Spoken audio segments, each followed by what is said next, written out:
बिस्मिल्लाहिर्रहमानिर्रहीम वसल्लल्लाहु अला सय्यदिना मुहम्मद व आलिहि ताहिरीन अल्लाहुम्मा सल्लि अला मुहम्मद व आलि मुहम्मद। अल फ़स्लु साबिउ अहकामुल वुज़ू। सतों फ़सल है वुज़ू जे अहकाम जे बारे में ऐं वुज़ू जे बाब में इहा आख़िरी फ़सल आहे। उन खां बाद में गुस्ल जो बाब शुरू थींदो। साईं जी मशहूर जे ख़िलाफ़ फ़तवा आहे जेका साईं शुरू में ज़िक्र कई आहे उहा इहा साईं फरमाइनि था त वुज़ू फ़ी नफ़्सिही मुस्तहब न आहे, वाजिब भी ना है या मुस्तहब भी ना है। फ़ी नफ़्सिही ठीक आहे, यानी वुज़ू वाजिब गैरिया है ऐं मुस्तहब गैरिया है। अगर गैर वाजिब आहे तो वुज़ू वाजिब गैरी थी वेंदो, अगर गैर मुस्तहब आहे तो वुज़ू जेको आहे मुस्तहब गैरी थी वेंदो। ला यजिबुल वुज़ू लिनफ़्सिही, वुज़ू फ़ी नफ़्सिही वाजिब ना है। या तो वाज़े आहे वुज़ू वाजिब शइ ना है। या फ़ी नफ़्सिही माना वुज़ू करणु वाजिब हुजे बग़ैर कंहिं कम जे, को कम इंसान ज़हन में न रखे, छा अहिड़ी का सूरत आहे फ़क़ति इंसान वुज़ू वाजिब थी वञे। वुज़ू फ़ी नफ़्सिही वाजिब ना है, सवाइ जे न गैर सां ताल्लुक़ रखे। व ततवक़्फ़ु अलैहि सिहतु सलाते वाजिबतन कानत औ मंदूबतन। हाँ, नमाज जो सही हुजण हिन वुज़ू ते मौक़ूफ़ आहे, चाहे उहा वाजिब नमाज हुजे चाहे उहा मुस्तहब नमाज हुजे। यानी वुज़ू शर्त सिहत सलात आहे, जेका भी नमाज हुजे। व कज़ा अज्ज़ाउहा अल मनसियत, ऐं अहिड़े तरीक़े सां साईं फरमाइनि था वुज़ू वाजिब आहे नमाज जे उन्हनि जुज़नि जे लाइ बि जेके इंसान खे विसरी था वञनि। ठीकु आहे, जेके जुज़ इंसान खे नमाज जा विसरी था वञनि।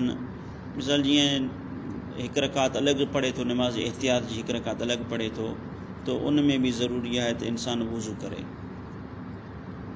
बल हुआ सुजूद सहवे अलल अहवत इस्तिहबाबन, बल्कि साईं फरमाइनि था एहतियात मुस्तहब जी बिना ते सजदे सहव जे लाइ बि वुज़ू कजे। वाज़े थी एसि ताईं ॻाल्हि साईं। व मिस्लु सलाते अतवाफ़ुल फ़रीदतो, ऐं नमाज वांगुरु आहे फ़रीज़ा तवाफ़। छो जो तवाफ़ जे लाइ ख़ुसूसन रिवायतूं आहिनि, यानी अतवाफ़ बिल बैत सलातुन, यानी काबुतुल्लाह जो तवाफ़ करणु फ़क़ति तवाफ़ करणु चाहे या नमाज आहे।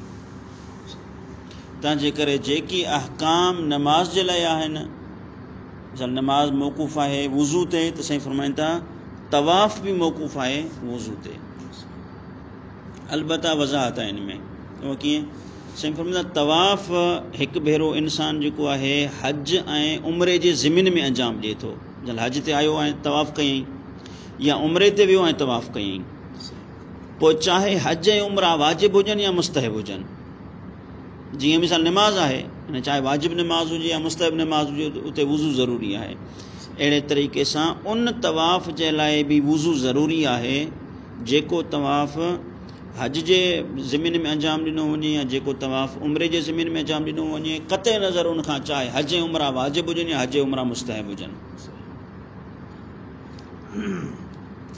पर जे साईं फरमाइनि था अगरि हिकिड़ो माण्हू जेको फ़क़ति तवाफ़ करणु चाहे थो, फ़क़ति तवाफ़ माना मिसाल जीअं उते वेठो आहे हिकिड़ो माण्हू मके में, उहो न उमिरो थो करे न जेको आहे हज थो करे, फ़क़ति तवाफ़ करणु वञे, पोइ साईं में फ़क़ति तवाफ़ जे लाइ वुज़ू वाजिब न आहे। हाँ जी, नमाज पढ़े त पोइ त नमाज जे लाइ वाजिब थी वेंदो, पोइ अलॻि आहे। फ़क़ति तवाफ़ करे अचे इन जे लाइ वुज़ू वाजिब आहे, इन जे लाइ वाजिब न, अलबत्ता मुस्तहब आहे। ठीकु आहे साईं। जीअं शुरू में साईं चए थो इन मां इहा ॻाल्हि सम्झ में न अचे, शुरू में साईं छा था फरमाइनि त मिस्लु सलाते अतवाफ़ुल फ़रीज़तो, नमाज वांगुरु आहे फ़रीज़ा तवाफ़। हाणे फ़रीज़ा तवाफ़ छा आहे? उहो कहिड़ो तवाफ़ जेको तवाफ़ फ़रीज़ा आहे, यानी तवाफ़ फ़रीज़ा जे लाइ वुज़ू करिणो पवंदो। साईं फरमाइनि था वाह वाह, यानी तवाफ़ फ़रीज़ा उहो तवाफ़ आहे जेको मा काना जुज़अन मिन हजतिन औ उमरतिन, जेको हज या उमिरे जो जुज़ आहे, हिसो आहे। व इन कानत मुस्तहबतन, चाहे हज ऐं उमिरा पाण मुस्तहब हुजनि, लेकिन हज ऐं उमिरे जे तवाफ़ खे असां छा चवंदासीं? तवाफ़ फ़रीज़ा। इन जे लाइ वुज़ू वाजिब आहे। ठीक है सी दून तवाफिल मंदूब मुस्तहब तवाफ़ खां अलावा हाणे मुस्तहब तवाफ़ मां असां जेको आहे इहो ज़हन में न अचे त उमिरे जो उमिरो अगरि मुस्तहब हुजे त उनजो तवाफ़ बि मुस्तहब थी वेंदो, इहा माना उहो ज़हन मां निकिरी वञे। अगरि हज मुस्तहब आहे त उनजो तवाफ़ बि मुस्तहब हूंदो, ईअं माना मुराद न आहे साईं जी हिते जेका इस्तिलाह आहे तवाफ़ वाजिब ऐं तवाफ़ मुस्तहब जी, उहा इस्तिलाह अलॻि आहे। यानी तवाफ़ फरीज़ा मां मुराद इहो आहे त उहो तवाफ़ जेको हज ऐं उमिरे जो जुज़ हुजे, चाहे हज उमिरा वाजिब हुजनि या मुस्तहब हुजनि। ऐं तवाफ़ मंदूबा या तवाफ़ मुस्तहब उहो तवाफ़ आहे जेको ख़ालिस तवाफ़ ॾिजे, माना हज ऐं उमिरे खां कते नज़र, हज ऐं उमिरो नथसि फ़क़ति तवाफ़ ॾिए थो, इन जे लाइ वुज़ू वाजिब न आहे। व इन वाजिब बिन नज़र, चाहे साईं फरमाइनि था तवाफ़ करणु नज़र सां वाजिब थी वञेसि, तवाफ़ उन जे लाइ वाजिब आहे, अलबत्ता वुज़ू उन तवाफ़ जे लाइ वाजिब न आहे। नाम युस्तहब्बु लहू, हाँ अहिड़े क़िस्म जे तवाफ़ जे लाइ वुज़ू मुस्तहब आहे, वुज़ू फ़क़ति तवाफ़ जे लाइ वाजिब न आहे। वाजिब थी ॻाल्हि आहे साईं। यानी हिकु भेरो वरी बि ख़ुलासो तने, यानी हिकु भेरो इंसानु तवाफ़ अंजाम ॾिए थो हज ऐं उमिरे जे ज़िमिन में, उते वुज़ू उते उन तवाफ़ जो सही हुजणु मौक़ूफ़ आहे वुज़ू ते, तंहिंजे करे उन तवाफ़ जो नालो रखियो तवाफ़ फरीज़ा। लेकिन उहो तवाफ़ जेको फ़क़ति तवाफ़ आहे, हज ऐं उमिरो न आहे, फ़क़ति तवाफ़ आहे, पोइ साईं भले इहो तवाफ़ वाजिब छो न हुजे, लेकिन इन तवाफ़ जो नालो आहे छा आहे, तवाफ़ मंदूबा, मुस्तहब तवाफ़। हाणे मुस्तहब न चऊंसि, माना तवाफ़ मंदूब आहे, यानी इन एतबार खां वुज़ू हिन जे लाइ वाजिब न आहे, या वुज़ू यानी इन जो सही हुजणु वुज़ू ते मौक़ूफ़ न आहे, चाहे उहो तवाफ़ नज़र सां वाजिब छो न थी वञे, अलबत्ता मुस्तहब आहे अहिड़े क़िस्म जे तवाफ़।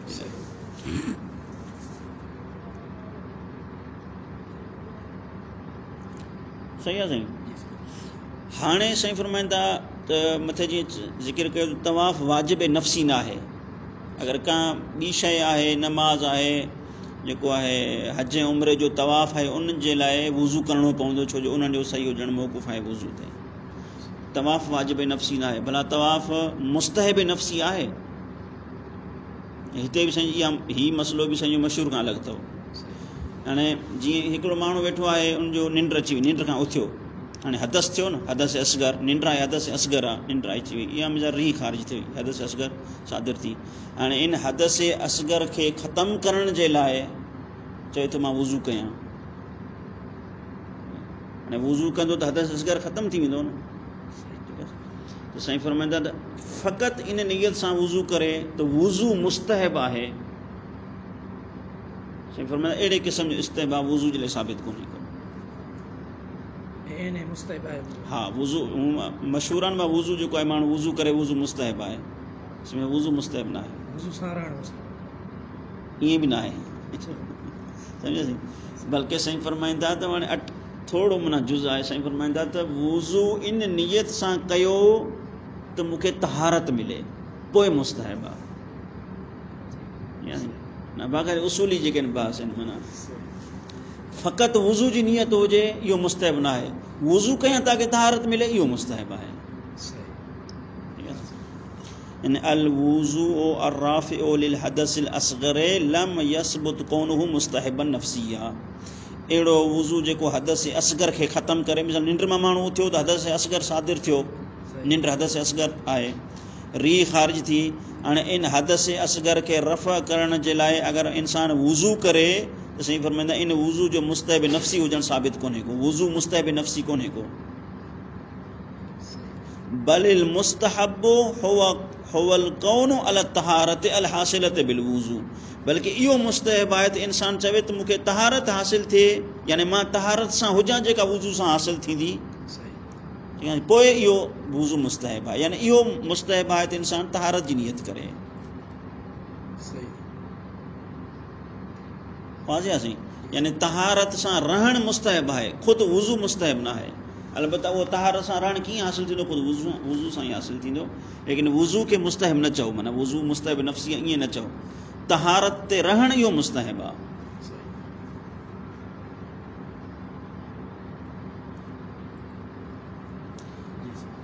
बस फ़यजूज़ुल इत्यानु बिही, बस इन वुज़ू के अंजाम ॾियणु जाइज़ आहे बेक़स्द हुसूलिहा, तहारत के हासिल करण जी नियत सां। कमा यजूज़ुल इत्यानु बिही बेक़स्द अय्य गायतन मिनल गायात अल मुतरत्तिबत अलैहा, जीअं साईं फरमाइनि था इन खां अलावा ॿी जेको बि मक़सदु हुजे उन मक़सद जे हुसूल जे लाइ इंसान वुज़ू करे, मिसाल क़ुरान खे हथ लाइण जे लाइ वुज़ू करे, ठीकु आहे साईं, मस्जिद में दाख़िल थियण जे लाइ वुज़ू करे, हरम में वञण जे लाइ वुज़ू करे, या जेके बि मक़सद उन्हनि जे लाइ वुज़ू करणु जीअं जाइज़ आहे, अहिड़े तरीक़े सां तहारत खे हासिल करण जे लाइ वुज़ू करणु बि जाइज़ आहे। कमा यजूज़ुल इत्यानु बिही, जीअं वुज़ू खे अंजाम ॾियणु जाइज़ आहे बेक़स्द इन क़स्द सां, त बेक़स्द अय्य गायतन मिनल गायात, को बि हदफ़ हुजे, उहो कहिड़ो हदफ़, अल मुतरत्तिबत अलैहा, जेको मुतरत्तिब थिए थो इन तहारत ते, माना हर उहो हदफ़ जेको जंहिंजे लाइ तहारत ज़रूरी आहे, जीअं क़ुरान खे मस करण जे लाइ तहारत ज़रूरी आहे, ठीकु आहे साईं। बल बे अय्य दाइन क़ुर्बियन, बल्कि साईं फरमाईंदा हर दाए क़ुर्बी जे लाइ, यानी अहिड़े अमल जे लाइ जंहिंसां इंसान खे कस्त, जंहिंसां इंसान खे क़ुर्बत ऐं मानवियत हासिल थिए, उन जे कस्त सां बि वुज़ू खे अंजाम ॾेई सघिजे थो। फ़क़ति वुज़ू जी नियत न करे मां वुज़ू कयां थो फ़क़ति, इहा मुस्तहब न आहे, बल्कि उनजा दाई जेके आहिनि उहे आहिनि त दाई क़ुर्बी आहे। मिसाल मस्जिद में फ़क़ति वेहां वञी करे, ठीकु आहे, इहो बि दाई क़ुर्बी आहे। फ़क़ति मिसाल मां क़ुरान पढ़ां थो, क़ुरान खे हथ न लाहींदुसि, क़ुरान खोले अॻियां वेहंदुसि, माना उते बि वुज़ू करे, इहो बि दाई क़ुर्बी आहे। इन्हनि नियतनि सां बि वुज़ू करे सघे थो। हा, इन बचण जे लाइ ईअं वुज़ू करे सघे थो। न हिकिड़ो माण्हू अगरि ईअं चवे फ़क़ति वुज़ू कयां, माना हा मतिलबु मुतवजह न हुजे इन जी तरफ़ ॿारनि, ठीकु आहे। उहो दाई क़ुर्बी कहिड़ो आहे, जीअं साईं उहो जेको दाई क़ुर्बी आहे, व इनकान होवल इज्तिनाब मिन मुहर्रमिन, उहो दाई क़ुर्बी चाहे ईअं हुजे त मूंखे हराम खां बचण जे लाइ, ठीकु आहे जी, मुंहिंजा रस्ते में वञा त मुंहिंजी कंहिंजी कान ते निगाह न पवे, बिलफ़र्ज़ जेको हराम खां बचण जे लाइ दाई हुजे, इन नीयत सां वुज़ू करे त बि सही आहे। का मस किताबतिल क़ुरान, ठीकु आहे जी, मिसाल जीअं क़ुरान खे मस करण जे लाइ, छो जो क़ुरान खे मस कंदो थियो हू बग़ैर वुज़ू जे हराम आहे, हाणे इन हुरमत खां बचण जे लाइ छा करे, वुज़ू करे त बि सही आहे। सही। हाणे हिकु मथे खां इहो मसइलो सां शुरू कयो त हदस असगर खे रफ़ करण जे लाइ वुज़ू मुस्तहब न आहे। भला हिकु अहिड़ो माण्हू आहे जंहिं नमाज़ जे लाइ वुज़ू कयो, या कंहिं बि कम जे लाइ उन वुज़ू कयो, माना कंहिं हदफ़ जे लाइ उन वुज़ू कयो, त हाणे पहिरियां खां वुज़ू उन वटि आहे, इहो जेको वुज़ू आहे पहिरियां थियल अथसि, हाणे जेको ॿियो वुज़ू करणु चाहे थो, हाणे ॿियो वुज़ू रफ़े हदस असगर त न आहे, छो जो हदस असगर अथसि ई कोन, पहिरियां खां वुज़ू थियल अथसि, हाणे हदस असगर कोन अथसि। हाणे साईं फरमाईंदा इहो जेको तजदीदी वुज़ू करे थो, आया इन तजदीदी वुज़ू जो इस्तेहबाब साबित आहे या न? अचे थी ॻाल्हि साईं फरमाईंदा, हा इन तजदीदी वुज़ू जो इस्तेहबाब साबित आहे। हाणे अगरि पहिरियां खां वुज़ू थियल अथसि, यानी हदस असगर कोन अथसि, हाणे चवे थो मां फ़क़ति वुज़ू कयां बग़ैर का दाई जे, हाणे दाई को बि नथो मिलाए, इहो मुस्तहब आहे। हा ईअं भले करे, इहो मुस्तहब आहे। इहो भले हाणे जेतिरा वुज़ू कंदो वञे इहो मुस्तहब आहे। यानी इब्तिदा में अगरि वुज़ू करे जेको हदस असगर खे रफ़ा करे थो, त उते वुज़ू फी नफ़्स ई मुस्तहब न आहे, सिर्फ़ रफ़े हदस आहे। उहो रफ़े हदस कंदो न वुज़ू, अगरि चवे थो फ़क़ति ऐं फ़क़ति जेका मिसाल जेको मूंखे रीह ख़ारिज थी आहे, हाणे उनजे करे मां वुज़ू कयां थो, यार वुज़ू कंदो रफ़े हदस त कंदो, लेकिन इहो फी नफ़्स मुस्तहब न आहे, को दाई हुजे, माना तहारत जे लाइ करी थो, ठीकु आहे, ॿिए का मस्जिद में विहण जे लाइ फलां कम जे लाइ करी थो, पोइ सही आहे। हाणे पोइ अगरि हिकु चकर उन वुज़ू कई, उन दाई कंहिं जे लाइ कयईं वुज़ू कंहिं मक़सद जे लाइ, त हाणे हदस असगर कोन अथसि, हाणे जेको वुज़ू कंदो उहो तजदीदी वुज़ू थींदो, सिर्फ़ु तजदीदी वुज़ू मुस्तहब आहे, इहो भले करे, इते भले को दाई न बि मिलाए। व अमल वुज़ू तजदीदी, ठीकु आहे, लिल मुततहिर मिनल हदसिल असगर, हिकु अहिड़े माण्हू जे लाइ जेको हदस असगर खां पहिरियां ई पाक लॻो पियो आहे, उहो अगरि वुज़ू करे त उनजो तजदीदी वुज़ू फ़हुव मुस्तहब नफ़्सी, उहो मुस्तहब नफ़्सी आहे। उते भले ॿी का बि नियत न मिलाए, उते फ़क़ति चए मां वुज़ू कयां थो त बि सही आहे, उनखे इस्तेबाब मिलंदो, सवाबु थींदो।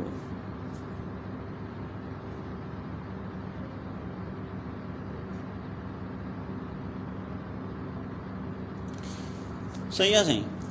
लेकिन हाणे साईं वरी अॻिते जेको आहे थोरी वरी क़ैद था लॻाइनि।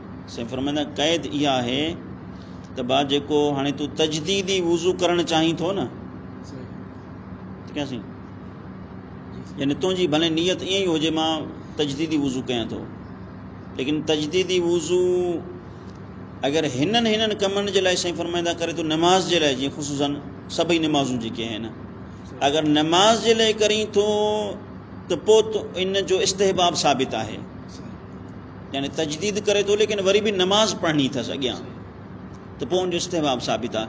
लेकिन तजदीद करे थो कंहिंजे लाइ, मिसाल क़ुरान मजीद खे मस करण जे लाइ, पहिरियां बि वुज़ू थियल अथसि लेकिन वरी बि चए थो हाणे वुज़ू ताज़ो कयां ऐं वरी क़ुरान खे हाणे मस कंदुसि। इते साईं फरमाईंदा हाणे हिते जेको वुज़ू तजदीदन कंदो न, इहा मुस्तहब जी नियत न करे, इते पोइ क़स्द रजा जी नियत करे। यानी मुस्तहब नफ़सी बि साईं फरमाईंदा तजदीदी वुज़ू मुस्तहब नफ़सी आहे, सो बि नमाज़नि जे लाइ, बाक़ी ॿियनि कमनि जे लाइ बि मुस्तहब नफ़सी न आहे। उते तव्हांखे क़स्द रजा करिणो पवंदो त भाई हीउ जेको भलो कमु आहे मां अंजाम ॾियां थो।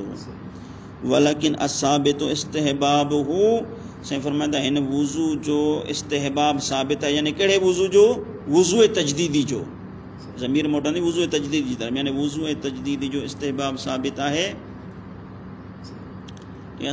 हो तजदीदो लिस्सलात या सुबह वल मगरिब, जॾहिं सुबुह ऐं मगरिब जी नमाज जे लाइ तजदीद करे, लेकिन अॻिते वरी साईं बल लॻाए थो, बल कुल सलातिन, बल्कि हर नमाज जे लाइ, ठीकु आहे साईं, अगरि वुज़ू तजदीद करणु चाहे त पोइ उनजो इस्तेहबाब साबित आहे। वो अम्मा फ़ी गैर ज़ालिका, अगरि नमाज़नि खां अलावा का ॿिए जे लाइ, का ॿिए कम जे लाइ वुज़ू करणु चाहे, तजदीदी वुज़ू करणु चाहे त फ़ायो उता बि रजान, पोइ उते नियत रजा सां जेको आहे उनखे अंजाम ॾिए। उते जेको आहे मुस्तहब नफ़सी जी नियत नथो करे सघे, मुस्तहब जी नियत नथो करे सघे। ला यजूज़ु लिल मुहदिस मस्सो किताबतुल क़ुरान, जेको मुहदिस आहे जंहिंखे वुज़ू नाहे थियल, उन जे लाइ क़ुरान मजीद जे अखरनि खे हथु लाइणु जाइज़ न आहे। हतल मद व तशदीद व नहवेहिमा, एसी ताईं जो जेका क़ुरान जी मद आहे, शद आहे, ठीकु आहे साईं, ज़ेर ज़बर आहे, उन्हनि खे बि साईं फरमाईंदा हथु नथो लाहे सघे बग़ैर वुज़ू जे। लिखियल आहे मथां अल क़ुरान, अल क़ुरान लिखियल आहे, अगरि अल क़ुरान क़ुरान जो ई लफ़्ज़ आहे, ईअं अॻिते अचे थो मसइलो, मिसाल जीअं लफ़्ज़ अल्लाह आहे या मुश्तरिक लफ़्ज़ आहिनि हिकिड़ा अहिड़ा, अगरि क़ुरान ख़ुदि क़ुरान जो ई, छो जो क़ुरान में बि त लफ़्ज़ क़ुरान इस्तेमालु थियो आहे न, ठीकु आहे न, लफ़्ज़ क़ुरान जो आहे न, क़ुरान जे करे रखे थो, ज़ाहिर ॻाल्हि इहो लॻे थो क़ुरान जो ई, या हिकिड़ो तशख़ीस लाइ लिखंदा आहिनि मसला भाई क़ुरान आहे, इहो ॾिसो अॻिते मसइले में ईंदो। वला मस्सो इस्मिल जलाल ते, ऐं अलाह ताला जे नाले खे मस करण बि जाइज़ न आहे। जलाला में मुराद फ़क़ति लफ़्ज़ अल्लाह आहे, चाहे अरबी में हुजे या कंहिं बि ॿोली में हुजे, अल्लाह, ठीकु आहे साईं, इन खे मस करण बि जाइज़ न आहे। व साइर अस्माइही व सिफ़ातिही अलल अहवते वुजूबन, ऐं एहतियात वाजिब जी बिना ते अल्लाह जे ॿियनि नालनि ऐं सिफ़तनि खे मस करण बि जाइज़ न आहे, ठीकु आहे साईं। क़ादिर आहे, रहमान आहे, रहीम आहे, ॿिया जेके अलाह ताला जा 99 जेके नाला ऐं सिफ़तूं आहिनि, या उनमें 1000 खां वधीक दुआ जो शने कबीर में, इहे जेके नाला ऐं सिफ़तूं एहतियात वाजिब जी बिना ते इन्हनि खे मस करणु जाइज़ न आहे। बाक़ी नबियनि ऐं इमामनि जे नालनि खे मस करणु जाइज़ आहे। साईं फरमाइनि था व युल्हक़ु बिहा अलल अहवतिल औला, एहतियात मुस्तहब जी बिना ते अल्लाह जे नालनि सां नबियनि, इमामनि ऐं जनाब सैयद ज़हरा सलामुल्लाह अलैहा जो नालो बि मुल्हक़ कयो थो वञे, यानी इन्हनि जे लाइ मुस्तहब आहे, वुज़ू करणु वाजिब न आहे। एहतियात मुस्तहब जी बिना ते अल्लाह जे नालनि सां मुल्हक़ कयो वेंदो अस्माउल अंबिया, नबियनि जे नालनि खे, वल औसिया ऐं इमामनि जे नालनि खे, व सैयदतिन निसाइल आलमीन सलवातुल्लाहि व सलामु अलैहिम अजमाइन, ऐं जनाब सैयदा जे नाले खे, इन्हनि जे लाइ वुज़ू करणु मुस्तहब आहे। आख़िरी मसइलो साईं फरमाइनि था ला फ़र्क़ फ़ी जरियानिल हुक्मिल मज़कूर, जेको असां मथे हुकुम बयानु कयोसीं त क़ुरान मजीद जे नालनि खे बग़ैर वुज़ू सां मस न करे, इन हुकुम जे लाइ फ़र्क़ु न आहे बैन अनवाइल ख़ुतूत, जेका लिखाई आहे, लिखाई जे क़िस्मनि में फ़र्क़ु न आहे। यानी हिकिड़ी लिखाई आहे कंप्यूटर जी, हाणे हिकिड़ी लिखाई आहे क़दीम ज़माने जी, या हिकिड़ी असलन से फरमाईंदा अहिड़ी लिखाई आहे, हिकु अहिड़ो ख़त आहे, अहिड़ी डिज़ाइन आहे जेका हतल महजूरत मिनहा यानी उन मखतूत मजां हिकु अहिड़ी लिखाई आहे जेका अॼु नापीद आहे, महजूर आहे, यानी को अॼु उहो ख़त लिखे ई नथो। मिसाल जीअं टिबकनि खां बग़ैर अॻे ज़माने में लिखियो वेंदो, हाणे केरु लिखे ई नथो, न कंप्यूटर में केरु बि नथो लिखे। अगरि उहा बि किथे अचे त उनखे हथु लाइण बि जाइज़ न आहे। ऐं अहिड़े तरीक़े सां फरमाईंदा वला बैनल किताबत बिल मिदाद, ऐं जेका क़ुरान मजीद जी लिखाई आहे इन में इन एतबार खां बि फ़र्क़ु न आहे त चाहे उहा मस सां लिखी वञे वल हुफ़्रे या चाहे उहा खोटरे करे कुंद करणु, जीअं पथरनि ते कुंद कबी आहे, नक्श करणु, यानी इन जे ज़रिए सां व ततरीज़े या जेको आहे बर्थ भरण जे ज़रिए सां, इनखे जेको आहे माना कढ़ाई जे ज़रिए सां, बर्थ भरण जे ज़रिए सां जेको आहे मशीन जे ज़रिए सां जीअं नाला लिखंदा आहिनि, अलम पाक ते मुंहिंजा नालो लिखां, उते अगरि अलाह जो नालो लिखिजे, ठीकु आहे, जीअं उते क़ुर जी का आयत लिखिजे, या अहिड़े तरीक़े सां जीअं आयतूं लिखंदा आहिनि कपिड़नि वग़ैरह ते मशीन जे ज़रिए सां, बर्थ जे ज़रिए सां वग़ैरह हिमा, या असलनि जीअं ताकी इन्हनि खां अलावा बिलफर जेको आहे हिकिड़े माण्हू इहे पथर रखी करे क़ुर जी का आयत लिखी, या न पथर रखी करे, या मिसाल पना रखी करे, कपिड़ो रखी करे अलाह जो नालो ठाहियो, या जीअं बि हूंदा आहिनि जेको आहे का जबल ते उन जेको आहे वण काठियूं कटे ऐं ठाहे रखियो, हाणे उहो जेको सॼो नालो हूंदो, मिसाल का आयत आहे या अलाह जो नालो आहे त उनखे हथु लाइण बि जाइज़ न आहे। मिटी ते लिखी हा, मिटी ते लिखी त हाणे इनखे जाइज़ न आहे। ठीकु आहे, त इन लिखाई में फ़र्क़ु न आहे, माना कंहिं सां बि लिखिजे। ऐं कमा ला फ़र्क़ फिल मास, इहा त हुई लिखाई। हाणे लिखाई खे मस करणु जाइज़ न आहे न, साईं फरमाईंदा हाणे जेको मस करण वारो उज़वो आहे, मास यानी मस करण वारो उज़वो, इन में बि फ़र्क़ु न आहे त बैन मा तहिल्लुहुल हयातो, यानी उन उज़वे खे उन उज़वे सां मस कयो जंहिंमें रूह आहे, व गैरू, या उन उज़वे सां मस कयो जंहिंमें रूह कोन्हे को।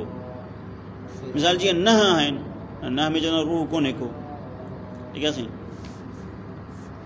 अलबत्ता वारनि जे बारे में साईं फरमाइनि था नाम ला यजरिल हुक्म फिल मस बिशर, साईं फरमाइनि था त हा इहो जेको मथियों हुकुम आहे त जाइज़ न आहे, इहो हुकुम वारनि सां मस करण में जारी न थींदो कॾहिं इज़ा कान गैरु ताबिअन लिल बशरते, जॾहिं उहे चमड़ी सां न हुजनि, चमड़ी खां अलावा वार आहिनि, कटे ऐं पोइ जेको आहे मिसाल उन सां मस कजे वारनि खे, उहे ताबे चमड़ी जे ताबे न आहिनि, उहो सही आहे। आहिनि अगरि ताबे आहिनि, जिस्म सां मरबूत आहिनि, त पोइ उन्हनि सां जेको मस नथो करे। हा साईं, मसनूई त ताबे बशरा में त न हुजे, उहे हणजनि। वसल्लल्लाहु अला सय्यिदिना मुहम्मद।